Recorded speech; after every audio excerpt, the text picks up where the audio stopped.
Assalamualaikum warahmatullahi wabarakatuh. Perkenalkan, nama saya Aulia Fadila, NIM 2522272. Saya akan melaksanakan ujian listen pada mata kuliah Logika Algoritma. Baiklah, di sini saya akan menjelaskan tentang konsep dasar algoritma. Pada dasarnya, semua program komputer yang dibuat merupakan implementasi dari proses yang ada di kehidupan nyata, yang kemudian ditransformasikan ke dalam bentuk kode program sehingga dapat dijalankan pada sebuah komputer untuk membantu user atau pengguna dalam menjalankan kegiatannya. Karena kode program adalah implementasi dari dunia nyata, oleh karena itu setiap program yang dibuat oleh satu orang dengan orang lain berbeda dalam langkah penyelesaiannya, karena setiap masing-masing orang tersebut memiliki cara pemecahan permasalahan yang berbeda-beda sesuai dengan kemampuan orang tersebut menyusun urutan langkah atau algoritma untuk menyelesaikan permasalahan yang dihadapi olehnya. Oleh karena itu, kemampuan seseorang dalam melogika dan membuat urutan langkah untuk menyelesaikan suatu persoalan dengan efektif akan mempengaruhi kualitas program yang dibuatnya. Definisi logika. Kata logika atau logis merujuk pada cara berpikir seseorang dengan wajar dan memiliki alasan serta hubungan yang rasional yang dapat dimengerti walaupun belum tentu apa yang dilakukannya disetujui sebagai sesuatu yang benar atau salah. Definisi algoritma. Algoritma pertama kali diperkenalkan oleh seorang ahli matematika yang bernama Abu Abdullah Muhammad Ibnu Musa Al-Khwarizmi. Ia berasal dari Persia. Berdasarkan dari namanya yang diambil dari kata Al-Khwarizmi, saat ini lebih dikenal dengan sebutan algoritma atas nama temuannya itu. Algoritma adalah cara dan urutan langkah atau tahapan yang diatur secara sistematis atau berurutan untuk menyelesaikan suatu kegiatan, sehingga proses yang diselesaikan dapat sesuai dengan urutan langkah yang telah disusun. Pada prinsipnya, algoritma dari sebuah proses ada 3 tahap, seperti ada input, kemudian masuk ke dalam proses, dan dari proses akan menghasilkan output atau keluaran. Contoh algoritma dalam kehidupan sehari-hari yaitu ketika membuat mie instan. Dengan urutan langkah, yang pertama kita akan menyalakan api kompor, lalu meletakkan panci di atas kompor, kemudian masukkan air ke panci dan rebus hingga air tersebut mendidih. Kemudian masukkan mie instan dan tunggu hingga matang. Setelah matang, mie tersebut dituangkan ke dalam mangkuk, yang kemudian setelah di dalam mangkuk masukkan bumbu, lalu aduk hingga rata. Kemudian mie instan tersebut siap dihidangkan. Secara sederhana, algoritma memasak mie instan di mana proses yang ada kita kerjakan secara berurutan, mulai dari input memasukkan air dan memasukkan mie, kemudian dilanjutkan proses merebus hingga matang, kemudian memasukkan bumbu hingga menghasilkan output berupa mie instan yang siap dihidangkan. Secara normal, proses pembuatan mie instan dapat dilakukan seperti langkah tersebut. Namun, ada keadaan tertentu yang tidak semestinya atau tidak seharusnya, sehingga kita harus membuat decision atau beralih pada pilihan yang lain. Kriteria algoritma. Dikatakan algoritma baik harus memenuhi beberapa kriteria ini menurut Donald E. Knuth, yaitu Yang pertama, input. Suatu algoritma harus memiliki inputan, baik 0 atau lebih. Jadi, suatu algoritma tersebut dapat memiliki lebih dari satu inputan atau bisa tidak memiliki inputan sama sekali.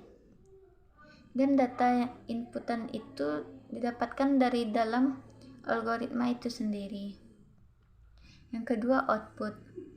Output harus dihasilkan oleh algoritma, karena akan sia-sia apabila algoritma tidak bisa menghasilkan keluaran, karena algoritma disusun dengan tujuan untuk menghasilkan suatu keluaran. Yang ketiga, finiteness. Suatu proses akan berhenti ketika hasil yang diharapkan sudah tercapai. Sama seperti algoritma yang dibuat harus memiliki titik akhir ketika proses yang diharapkan telah selesai dikerjakan. Yang keempat, definiteness. Algoritma yang dibuat tidak menimbulkan makna ganda sehingga setiap proses yang ada dijalankan tidak menimbulkan banyak penafsiran kepada pelakunya agar hasil yang dicapai sesuai dengan yang diharapkan. Yang kelima, effectiveness. Setiap proses dalam algoritma harus dibuat seefektif mungkin. Karena setiap proses dalam algoritma memerlukan waktu untuk dieksekusi, sehingga kita harus memastikan tidak ada proses yang sia-sia dalam algoritma. Contoh seperti perlu menambahkan garam ke dalam air laut untuk mendapatkan rasa asin. Proses menambahkan garam ke dalam air laut adalah proses yang sia-sia, sehingga tidak perlu dilakukan. Struktur algoritma. Algoritma memiliki 3 struktur, yaitu perulangan looping, percabangan branching, terurut sekuensial. Perulangan atau looping adalah seperti kegiatan atau pada kehidupan sehari-hari banyak pekerjaan yang dilakukan secara berulang-ulang, seperti makan, minum, mencuci, yang dilakukan sampai pada batas tertentu sehingga proses tersebut dihentikan. Misalnya, cuci semua baju kotor sampai semuanya bersih. Ini berarti proses mencuci dilakukan sampai semua baju kotor tersebut menjadi bersih. Yang kedua, percabangan. Percabangan adalah proses pemilihan proses selanjutnya pada keadaan tertentu. Hal ini terjadi karena pada algoritma bisa terjadi keadaan yang tidak semestinya, sehingga kita diminta untuk menentukan proses apa yang dilakukan selanjutnya apabila keadaan tersebut terjadi. Misalnya, pada algoritma ada berangkat kuliah, kemudian terjadi kondisi berkaitan dengan cuaca, yaitu hujan, maka kita akan diminta untuk memilih proses selanjutnya, yang mana pilihan tersebut ada pesan taksi, menggunakan mantel, atau tidak jadi berangkat. Pada saat cuaca hujan disinilah terjadi percabangan di mana diminta untuk memiliki proses selanjutnya. Selanjutnya atau yang ketiga, terurut atau sequential. Terurut adalah proses urutan algoritma sesuai dengan urutannya, di mana algoritma ini memiliki kondisi yang ideal atau tidak terjadi kondisi perulangan atau percabangan, sehingga proses akan berjalan urut mulai dari proses 1 sampai ke proses selanjutnya atau ke N. Selanjutnya, saya akan membahas tentang algoritma dalam pemrograman. Kita harus mengetahui dulu apa itu bahasa pemrograman. Bahasa pemrograman adalah bahasa yang digunakan untuk memberikan instruksi atau perintah kepada perangkat keras agar dapat melakukan sesuai dengan apa yang diinstruksikan. Sama seperti interaksi dalam kehidupan sehari-hari, agar orang lain mengerti dengan apa yang diinginkan, maka kita harus memerlukan media komunikasi yang disepakati agar dapat saling mengerti. Contohnya, jika kita meminta seseorang untuk membuat mie instan, saat itu kita melakukan pemrograman terhadap orang lain untuk melakukan serangkaian kegiatan sehingga mie instan tersebut dapat disajikan. Karena manusia memiliki pengalaman, rasa, dan kreativitas, maka tanpa memberikan instruksi yang detail, kegiatan tersebut dapat diselesaikan dengan baik. Tetapi berbeda dengan perangkat, dalam hal ini yaitu komputer. Kita harus memberikan perintah secara rinci, benar, dan mendetail, sehingga apa yang diperintahkan dapat dijalankan oleh komputer dan menghasilkan keluaran seperti yang diharapkan. Selanjutnya, jenis bahasa pemrograman. Jenis bahasa ini ada dua macam berdasarkan tingkatannya. Yang pertama, bahasa tingkat rendah. Bahasa ini adalah bahasa yang dapat dimengerti oleh mesin yang menganut kode biner 0 dan 1 tanpa harus melalui bahasa penterjemah. Namun bahasa ini sulit dipahami oleh manusia. Yang kedua, bahasa tingkat tinggi. Bahasa ini adalah bahasa yang lebih mudah dimengerti oleh manusia karena bahasa tingkat tinggi lebih dekat penggunaannya dengan bahasa sehari-hari. Namun bahasa ini memerlukan compiler untuk menerjemahkan ke dalam bahasa mesin agar dapat dimengerti oleh komputer. Contoh bahasa tingkat tinggi seperti Turbo Pascal, C++, PHP, dan Java. Dalam eksekusi program algoritma, di mana algoritma terletak di atas, lalu dilakukan translasi, menghasilkan bahasa pemrograman, lalu dibantu oleh compiler dan linker yang diterjemahkan ke dalam bahasa mesin, yang kemudian akan diterjemahkan lagi oleh CPU. Selanjutnya, PHP yang merupakan salah satu bahasa tingkat tinggi. PHP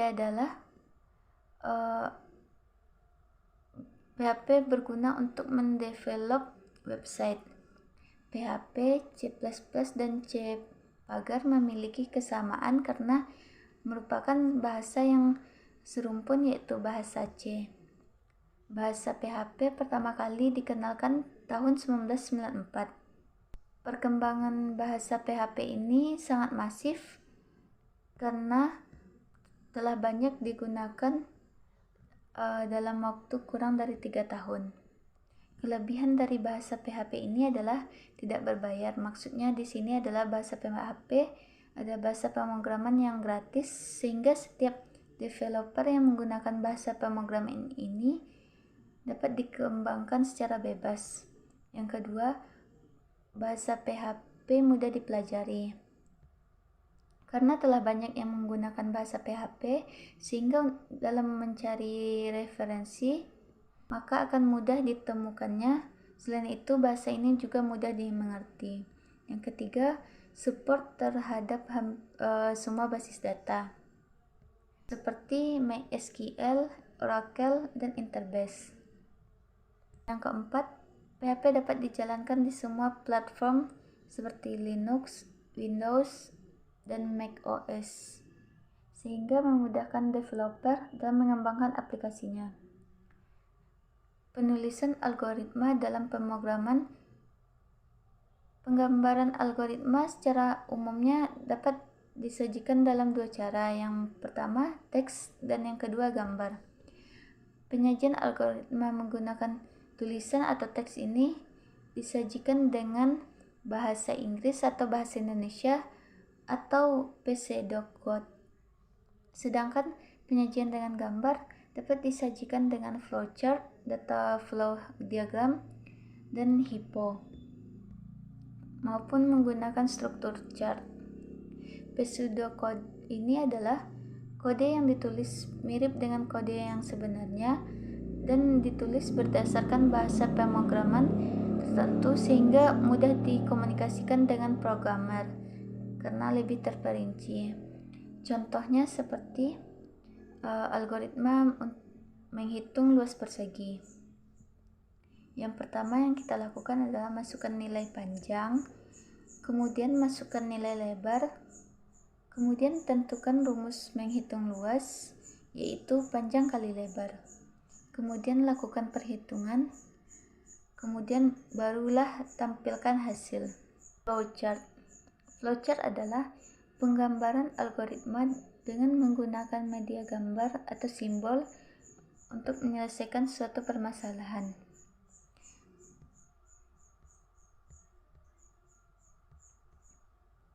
Secara umum, flowchart dibagi menjadi dua macam, yaitu flowchart system dan flowchart program. Flowchart system adalah penggambaran suatu sistem perangkat komputer berbentuk diagram yang menggambarkan hubungan masing-masing perangkat. Yang pertama ada input-output. Simbol ini digunakan untuk menggambarkan piranti masukan seperti keyboard, mouse, scanner, sensor, dan piranti keluaran seperti monitor dan printer. Yang kedua manual input. Simbol ini untuk menggambarkan inputan data secara manual online pada keyboard. Yang ketiga, proses. Simbol ini berguna untuk menggambarkan pengolahan yang dilakukan oleh komputer. Yang keempat, penyimpanan file. Simbol ini digunakan untuk menggambarkan storage atau penyimpanan yang berfungsi untuk menggambarkan inputan data yang berasal dari disk atau penyimpanan data ke disk. Yang kelima, magnetic disk. Dan yang kedua ada flowchart program, adalah penggambaran suatu algoritma yang memecahkan suatu permasalahan. Contoh-contoh simbolnya yang pertama ada terminal. Terminal digunakan untuk menggambarkan awal dan akhir suatu algoritma dalam sebuah program. Yang kedua, preparation. Simbol ini digunakan untuk memberi nilai awal pada suatu variabel atau counter. Yang ketiga, processing digunakan untuk menunjukkan pengolahan secara aritmatika terhadap data yang dimasukkan atau juga menggambarkan proses pemindahan data. Yang keempat, input atau output. Simbol ini digunakan untuk menggambarkan proses input atau output data. Yang kelima, decision.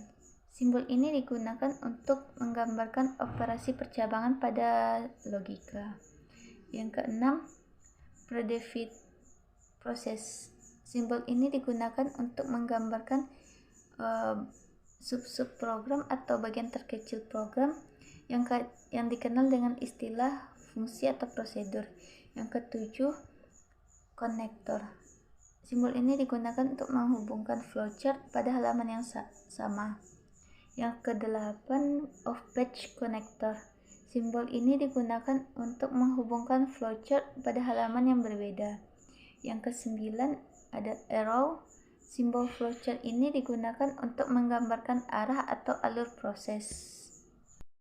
Selanjutnya saya akan membahas tentang variabel dan tipe data. Kita harus tahu dulu apa definisi variabel. Variabel adalah yaitu sebuah tempat yang memiliki nama. Seperti halnya sebuah mobil kontainer yang dapat menyimpan barang, variabel juga dapat digunakan untuk menyimpan. Kalau pada kontainer mobil, digunakan untuk menyimpan barang, tetapi pada variabel digunakan untuk menyimpan data. Dalam PHP, variabel diawali dengan tanda $, sedangkan dalam penugasannya menggunakan tanda sama dengan, dan semua pernyataan diakhiri dengan tanda titik koma. Contohnya kita bisa membuat sebuah variabel dengan nama buah dan isi variabel tersebut dengan apel. Sama halnya dengan sebuah tempat penyimpanan yang kadang mempunyai kekhususan untuk menyimpan jenis barang tertentu. Misalnya, kita akan menyimpan air atau benda cair dengan menggunakan botol, gelas, ember, mangkuk, atau jerigen. Namun untuk menyimpan benda gas seperti gas LPG, oksigen, dan lainnya dapat menggunakan gelas atau ember atau botol, karena setiap benda memiliki sifatnya masing-masing. Demikian pula pada penggunaan variabel dapat ditentukan tipe datanya atau jenis datanya yang dapat kita masukkan ke dalam variabel tersebut. Namun dalam PHP, variabel tidak bertipe sehingga bisa dimasuki dengan tipe data apa saja. Untuk memanggil nilai variabel pada PHP, kita menggunakan perintah echo atau print, di mana bahasa tingkat tinggi PHP tanda dolar deskripsi sama dengan tanda petik, ini adalah buah, diakhiri dengan tanda petik, terus tanda dolar buah sama dengan tanda petik apel, diakhiri tanda petik, lalu titik koma. Lalu ada kata perintah print, lalu tanda dolar deskripsi titik koma. Lalu diakhiri dengan perintah echo, tanda dolar buah titik koma. Hasil yang dapat kita lihat adalah ini adalah buah apel. Pada PHP, penulisan variabel memiliki beberapa aturan. Yang pertama, bersifat case sensitif, di mana penggunaan huruf besar dan kecil sangat berpengaruh terhadap pemanggilan variabel tersebut. Yang kedua, nama variabel tidak boleh menggunakan angka. Misal, tanda dolar satu buah itu nggak boleh. Tetapi jika angka satunya berada di belakang atau berada di akhir buah, itu baru boleh. Yang ketiga, nama variabel boleh menggunakan underscore seperti tanda hubung, tapi dia lebih ke bawah, menjolak ke bawah, baik pada awal maupun tengah dan akhir. Yang keempat, nama variabel boleh mengandung angka, di mana seperti yang saya sebutkan tadi, misalnya tanda dolar buah angka 1 itu baru boleh, tetapi setelah tanda dolar itu diletakkan 1 itu tidak boleh dan tidak akan terjadi tidak akan bisa berjalan dalam pemanggilan variabel. Jenis variabel dan implementasinya. Yang pertama, variabel lokal. Variabel lokal adalah variabel yang didefinisikan di dalam sebuah fungsi yang hanya dapat digunakan di dalam fungsi tersebut. Contoh penggunaan variabel lokal yaitu di mana dalam program ini terdapat variabel lokal yang ada perintah masukkan angka, lalu keluarannya isi variabel lokal, lalu perintah masukkan angka, akan error karena tidak mengenali variabel yang dikeluarkan, karena perintah ini berada di luar fungsi tempat variabel dideklarasikan. Yang kedua, variabel global. Variabel global adalah variabel yang dideklarasikan di luar sebuah fungsi, dan ketika ingin menggunakan di dalam fungsi, kita tinggal mendeklarasikannya di dalam fungsi yang kita buat dan tidak lupa menambahkan kata global di depan variabel saat dideklarasikan tersebut. Contohnya adalah bahasa PHP, variabel nama sama dengan Ihsan. Lalu fungsi perintahnya nama, terdapat kata global, lalu variabel nama, masukkan perintah nama, lalu print nama, akan mengeluarkan isi dari fungsi yang echo variabel nama, echo nama, atau perintah variabel nama mencetak isi variabel nama yang sudah dideklarasikan di awal program. Variabel selanjutnya variabel statik. Variabel statik adalah variabel yang akan menyimpan nilai akhirnya. Jika pada normalnya sebuah variabel dalam suatu fungsi akan dikembalikan nilainya, maka dengan menggunakan variabel statik tidak kembali ke nilai awal. Selanjutnya variabel konstanta. Konstanta sama seperti variabel yang digunakan untuk menyimpan nilai, namun antara konstanta dan variabel memiliki perbedaan. Untuk membuat konstanta, pada PHP menggunakan fungsi define atau tanda kurung. Contohnya, pendefinisian konstanta tidak menggunakan $. Contohnya seperti define, buka tanda kurung, tanda petik, tim, lalu koma, tanda petik 1, skor, lalu ditutup tanda petik, lalu ditutup kembali dengan tanda kurung, lalu titik koma.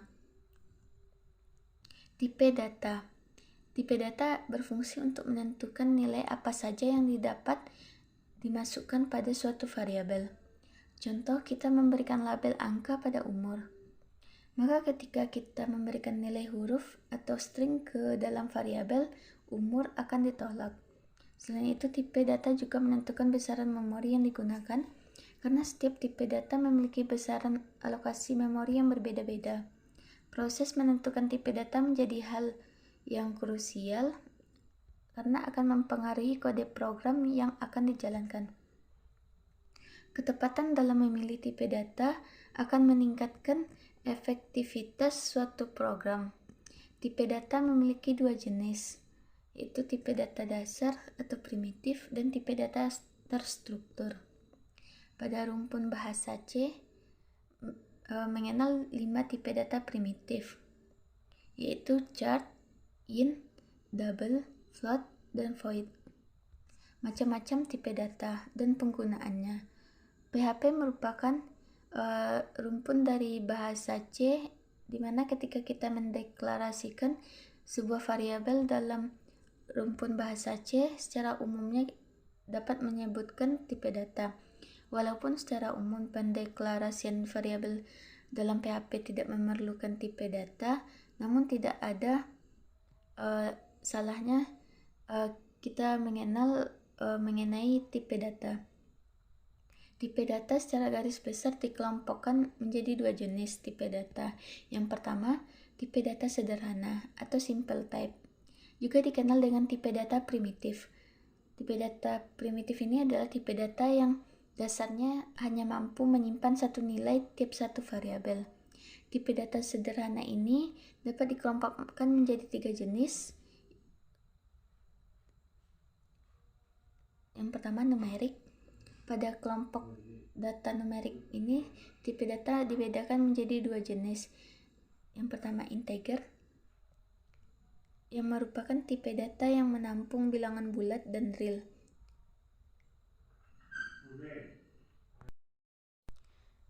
Yang merupakan tipe data yang menampung bilangan pecahan. Integer memiliki beberapa jenis tipe data yang dimaksudkan untuk memberikan batasan pada penggunaan memori agar penggunaan memori menjadi lebih efisien. Contohnya seperti tipe data byte, ukuran tempatnya 1 byte, rentang nilainya 0 sampai dengan 255. Sorting, ukuran tempatnya 1 byte, rentang nilainya -28 sampai dengan 127. Integer, ukuran tempat 2 bytes, rentang nilai -32.768 sampai dengan 32.767. Word, ukuran tempatnya 2 bytes, rentang nilai 0 sampai 65.535. Longin, ukuran tempatnya 4 bytes, rentang nilainya 214.748.364 rupiah sampai dengan 214.748.364 rupiah. Yang kedua, real. Tipe data real adalah Tipe data yang digunakan untuk menyimpan bilangan pecahan. Adapun cara penulisannya dapat dilakukan secara biasa maupun dengan cara scientific. Contohnya seperti 46,98 lalu min 89,67 lalu 45.675 rupiah tambah 12. Yang selanjutnya kelompok chart atau karakter. Chart atau karakter ini adalah tipe data yang hanya mampu menyimpan satu karakter atau sama hanya menggunakan tempat 1 byte, di mana 1 byte ini sama dengan 8 bit. Untuk memberikan nilai pada tipe data ini menggunakan tanda petik pada karakternya, misal tanda petik A, lalu tanda petik B, lalu tanda petik 1. Pada tipe data ini dapat menyimpan huruf seperti A, B, C, D, dan lain-lain. Lalu dapat menyimpan angka 1, 2, 3, 4, dan selanjutnya. Lalu dapat menyimpan tanda baca, titik, koma, tanda tanya, tanda seru, titik 2, dan selanjutnya. Dan dapat menyimpan karakter khusus seperti tanda underscore, tanda pagar, tanda dolar, tanda persen, tanda dan tanda bintang. Selanjutnya kelompok boolean. Tipe data kelompok ini adalah tipe data logika di mana tipe data ini hanya menyimpan benar atau true dan salah atau false yang dapat disimbolkan dengan angka 0 yaitu false dan 1 true. Pada PHP kita hanya mengenal satu tipe data yaitu boolean. Namun pada rumpun bahasa C seperti Turbo Pascal, tipe data boolean ini masih dibagi menjadi 3 bagian. Seperti boolean 1 byte, short bool 2 byte, dan long bool 3 byte.